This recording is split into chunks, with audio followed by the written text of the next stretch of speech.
A very good morning dear aspirants. Byju's government exams prep channel में आपका स्वागत है. Welcome to the lecture on this day in history. इस video में हम चर्चा करेंगे उन सारे महत्वपूर्ण घटनाओं को जो आज के दिन यानी कि 16 मार्च को घटित हुई थी. We shall discuss all the important events and facts that are most important from the point of view of all the government exams, followed by some practice questions at the end of the lecture based on today's discussion. तो चलिए देखते हैं आज के दिन ऐसे कौन सी खास घटनाएं घटित हुई थी जो हमारे एग्जाम्स के दृष्टिकोण से महत्वपूर्ण है. Beginning with 1521, Ferdinand Magellan reached Homohon Islands in Philippines. Ferdinand Magellan Philippines के होमोहॉन द्वीप पहुंचे. Ferdinand Magellan was a Portuguese explorer who organized the Spanish expedition to the East Indies from 1519 to 1522, resulting in the first circumnavigation of Earth. During the first circumnavigation of the globe, Ferdinand Magellan's three surviving vessels passed the Marianas but did not land, even though he was out of food after crossing the Pacific Ocean. But he landed on the island of Homohon on 16th of March 1521, where his crew managed to gather some food despite Homohon being uninhabited at that time. मेगेलन के crew members ने इसी द्वीप से food gather किया.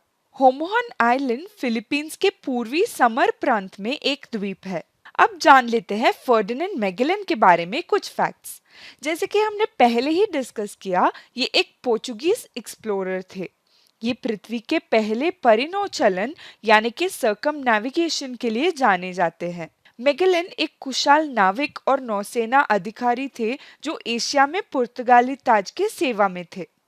He was selected by King Charles I of Spain to search for a westward route to Maluku Islands, which is the Spice Islands. He commanded a fleet of 5 vessels in the first circumnavigation of globe. Despite a series of storms and mutinies, Magellan's team made it through the Strait of Magellan into a body of water which he named as Peaceful Sea, जो वर्तमान Pacific Ocean है. The expedition reached Philippines Islands जहां 27th April 1521 में Magellan Battle of Mactan में मारे गए थे. However, the expedition reached the Spice Islands and one of the surviving ships eventually returned home via Indian Ocean, which completed the first circuit of the globe. इसी से पृथ्वी का पहला परिनौचलन संपूर्ण हुआ था. आगे बढ़ते हैं अगले इवेंट की ओर जो है 1693. The founder of Holkar dynasty Malhar Rao Holkar was born. Holkar राजवंश के संस्थापक मल्हार राव होलकर का जन्म हुआ था. Malhar Rao Holkar was a Nobel सूबेदार ऑफ द मराठा एम्पायर. इनका जन्म आज ही के दिन 1693 में हुआ था पुणे के जेजूरी में. वो धंगर कम्युनिटी को बिलोंग करते थे. In the year 1715 he was serving in the forces under the control of Kadam Bhande in Khandeshwar. He was a part of the expedition to Delhi organized by Balaji Vishwanath in the year 1719. He fought against the Nizam in the Battle of Balapur of 1720 and served with the Raja of Barwani. साल 1721 में कदम बंडे से मनमुटाव होने के बाद होलकर पेशवा बाजीराव के सेवा में एक सैनिक बन गए थे.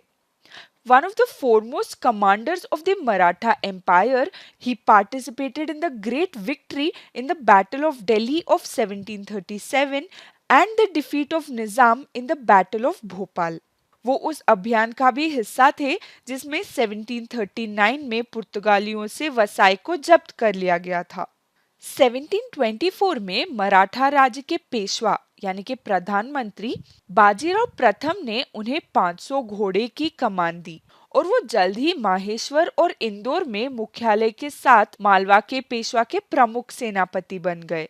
Please note the most important fact that he was the founder of the Holkar dynasty, which were generals under the Peshwa Bajirao I, and later became Maharajas of Indore in central India as an independent member of the Maratha Empire until the year 1818.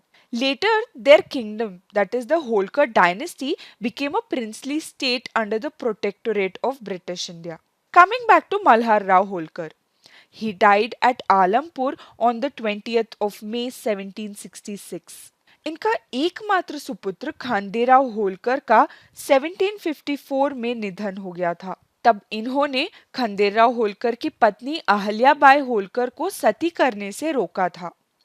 Khanderrao's younger son, Malerao Holkar, became the ruler of Indore in the year 1766 after the death of Malhar Rao Holkar under the regentship of Ahalyabai. But he too died within a few months in the year 1767. नतीजन 1767 से 1794 तक अहल्याबाई होलकर ने महान कौशलता और समझ के साथ राज्य पर शासन किया। Moving forward to the next topic of discussion for today, which is 1901, revolutionary freedom fighter Potti Sriramulu was born. क्रांतिकारी स्वतंत्रता सेनानी पोट्टी श्रीरामुलु का जन्म हुआ था आज ही के दिन यानी कि 16 मार्च 1901 में। पोट्टी श्रीरामुलु एक भारतीय रेवोल्यूशनरी लीडर थे जिन्हें अमरजीवी के नाम से भी याद किया जाता है। This is due to his role in the Andhra region and for his self sacrifice for the Andhra cause. Great Indian peninsular railway में कुछ समय काम करने के पश्चात इन्होंने महात्मा गांधी के साबरमती आश्रम ज्वाइन किया था। In the year 1946, he returned to Nellore and started working for the welfare of Dalits and also promoted khadi and village industries. 1946 और 1948 के बीच में उन्होंने दलितों के मंदिर प्रवेश के लिए नेल्लोर में 3 उपवास किए। Let us now discuss about the creation of Andhra Pradesh. स्वतंत्रता के बाद भाषाओं के आधार पर राज्यों के गठन की मांग बढ़ रही थी। At this time, the modern state of Andhra Pradesh, that is along with Telangana, was divided between the Nizam's Hyderabad state and the northern districts of Madras state. Please note that the Telugu speaking people wanted a separate state, but C. Rajagopalachari led Madras state was not particularly sympathetic to this demand. इसके लिए आंदोलन चल ही रहे थे। इसी आंदोलन के हिस्से के रूप में पोट्टी श्रीरामुलु ने 19 अक्टूबर 1952 को उपवास शुरू किया। इस उपवास के दौरान तत्कालीन प्रधानमंत्री जवाहरलाल नेहरू ने आंध्र प्रदेश के निर्माण के लिए अपना समर्थन देने का आश्वासन दिया, लेकिन औपचारिक बयान की कमी के कारण श्रीरामुलु ने उपवास जारी रखा। आंध्रा क्षेत्र में आंदोलन जारी रहे और श्रीरामुलु के उपवास ने बहुत सारी सार्वजनिक अशांति पैदा की। After about 58 days of commencing his fast, he died on the 15th of December 1952. However, the protests continued for about 4 more days, and on the 29th of December, Nehru announced his decision to form a separate Andhra state. Accordingly, on the 1st of October 1953, the Andhra Pradesh state was formed with its capital at Kurnool. Later, as per the States Reorganization Act, Andhra Pradesh was formed by merging Andhra state with Hyderabad. This is all that you need to know from this topic. Let us have a look at the next topic for today, which is 1958. The first and the current Chief of Defence Staff of India, General Bipin Rawat was born. Bharat के पहले और वर्तमान प्रमुख रक्षा अध्यक्ष यानी कि CDS general Bipin Rawat का जन्म हुआ था। General Bipin Rawat is a 4-स्टार general of the Indian army. Uttarakhand राज्य के पौरी जिले में इनका जन्म हुआ था। उन्होंने अपना प्रशिक्षण National Defence Academy Khadakwasla and the Indian Military Academy Dehradun से कंप्लीट की। Here he was awarded the sword of honour. He is also a graduate of the Defence Services Staff College in Wellington. उन्हें 16 दिसंबर 1978 को 11th गोरखा राइफल्स की 5वीं battalion में नियुक्त किया गया था। उन्हें हाई एल्टीट्यूड युद्ध में बहुत अनुभव है और उन्होंने 10 साल तक आतंकवाद रोधी अभियानों का संचालन भी किया है। On the 17th of December 2016, the Government of India appointed him as the 27th Chief of Army Staff. और इसी के तहत उन्होंने इस पद पर जनरल दलबीर सिंह सुहाग के उत्तराधिकार किया था। On his visit to the United States in the year 2019, General Rawat was inducted to the United States Army Command and the General Staff College International Hall of Fame. He is also the Honorary General of Nepalese Army. उनके सभी योगदानों के लिए उनको कई प्रतिष्ठित पुरस्कार मिले हैं, जैसे कि परम विशिष्ट सेवा मेडल, उत्तम युद्ध सेवा मेडल और विशिष्ट सेवा medal. Also note that he is the first and current Chief of Defence Staff of India.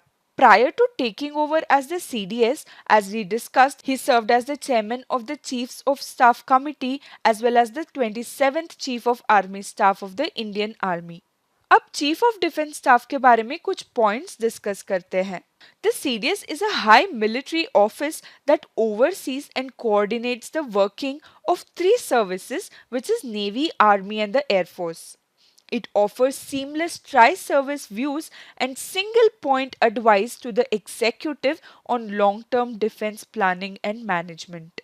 The Prime Minister of India, Narendra Modi, announced the creation of this post, that is of Chief of Defence Staff, in his Independence Day address, that is on 15th of August 2019. यानी कि 15th अगस्त 2019 में प्रमुख रक्षा अध्यक्ष के पद का creation हुआ था.